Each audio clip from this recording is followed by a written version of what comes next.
Eu me chamo Jota Mombassa.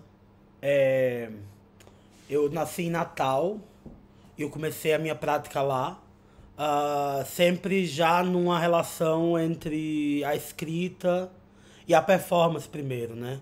E pra mim essa combinação sempre foi muito importante, porque por um lado eu não tinha nenhum interesse em me transformar numa escritora desencarnada, não atravessada, né, pelos modos particulares do meu corpo respirar e existir nesse mundo. Mas eu também tinha um desejo muito forte de não me engajar com nenhuma linguagem artística, deixando de lado um componente crítico da realidade com a qual eu estava me relacionando e desde a qual eu estava me articulando, né? Quando eu entrei na universidade, eu entrei cedo, no meu primeiro vestibular, assim, eu tinha 17 anos e eu fiz um cadastro na biblioteca. E aí isso permitiu muita coisa. E eu também pude. Eu pegava muito livro, assim, eu nem lia todos, mas eu tinha vários livros em mão, isso foi me ajudando também a dar mais tônus mesmo à minha prática, né? E ao mesmo tempo eu comecei a experimentar a performance quase como um. Tinha um lugar de rebelião mesmo, um lugar de tipo assim, eu vou acionar aqui nesses espaços e vou tentar tensionar esses espaços com a performance. Então a performance tinha, no início tinha muito esse lugar pra mim, assim, um lugar de da possibilidade de tensionar as coisas, né? Sempre falei muito alto e sempre falei muito, isso sempre foi muito um lugar de tensão no meu corpo, né? Um lugar que meu corpo ele incomodava muito. E aí, quando eu entro na universidade, eu reencontro isso. E reencontro isso na forma dessas hierarquias e no fato de que minha própria posição ali naquele ambiente era uma posição relativamente tensa, né? Então tinha muito esse procurar um lugar para minha voz, era muito procurar um lugar para o meu corpo, né? Um lugar onde meu corpo poderia de alguma forma enunciar as próprias questões, retomar um pouco o poder narrativo sobre si mesmo, né? Das ex-colônias portuguesas, o Brasil é aquela que não fez a performance da descolonização, né? Que deixou a performance da descolonização para o próprio império fazer. E aí isso tem algumas implicações muito fortes, assim. Uma delas é a inviabilidade de uma articulação pós-colonial desde a nossa perspectiva. Quer dizer, o pós-colonial não existe mesmo no Brasil, porque esse momento de ruptura é, na verdade, um momento de continuidade.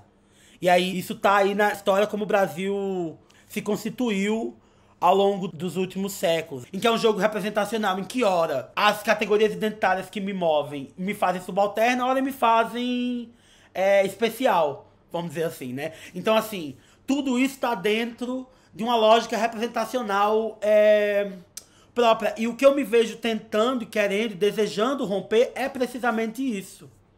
É o domínio da representação e a imposição da representação, né, como elemento estruturante das nossas equações éticas, dos nossos princípios sensoriais, do modo como a gente sente as coisas, do modo como a gente se relaciona, né? Então, assim, eu estou particularmente interessado nesse momento com a ruptura com a representação. Eu, de alguma forma, ganhando consciência e consistência nesse exercício de romper com o domínio, a imposição da representação, ou a violência da representação. Eu acho que isso é um elemento muito forte das rupturas possíveis que a gente tem agora, assim, e que de alguma forma viabiliza uma ruptura maior com a tradição colonial, que depende muito da representação. No Glissant, é claro, né, a ideia de opacidade está aí como um elemento crucial dessa possível elaboração, né? Que é justamente uma recusa da transparência, uma recusa de que a gente não precisa conhecer profundamente o outro para se relacionar de uma maneira que não seja obliterante, né? Está no Glissant e sem dúvida o Glissant é uma base para essa minha elaboração também, né? No sentido de que eu estou bastante interessada nessa possibilidade do opaco, né, ou do escuro, ou daquilo que não se resolve na luz, daquilo que não se resolve na interpretação, né, daquilo que comunica sem entregar tudo, né, que é o segredo, daquilo que não pode ser compreendido, mas a gente também não consegue deixar de lado. Então, o trabalho que a gente vai fazer se chama 2021, né? É um trabalho que a gente começou em 2019. Ele surgiu dentro da plataforma que a Musa criou e que foi financiada pelo Echoes of the South Atlantic, do Goethe Institute.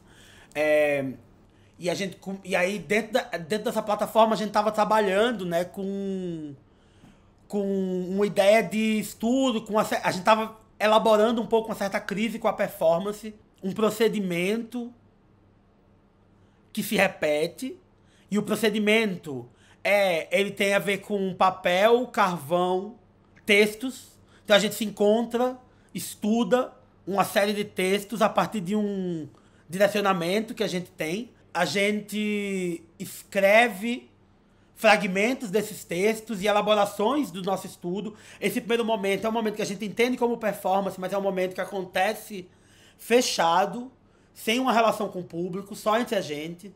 A gente escreve, compõe essas grandes folhas de papel, né, que tem ali citações, poemas, coisas que a gente elabora, cálculos, enfim, tem ali registros do nosso estudo, e depois a gente tem um momento público no qual a gente rasura, a gente lê em voz alta, e aí tem uma coisa do ler em voz alta como um elemento quase de ativação do texto, que é de ao mesmo tempo dividir, compartilhar, né, o estudo com a audiência e com os públicos dos lugares em que a gente apresenta, mas tem também uma coisa de você compartilhar e proteger, compartilhar e rasurar, compartilhar o segredo, né? E aí a rasura devolve essa dimensão do segredo, traz de volta esse componente de opacidade e coloca ele também no processo de compartilhamento, porque do mesmo modo que, pensando com Glissant, né, em que a opacidade é a condição da relação,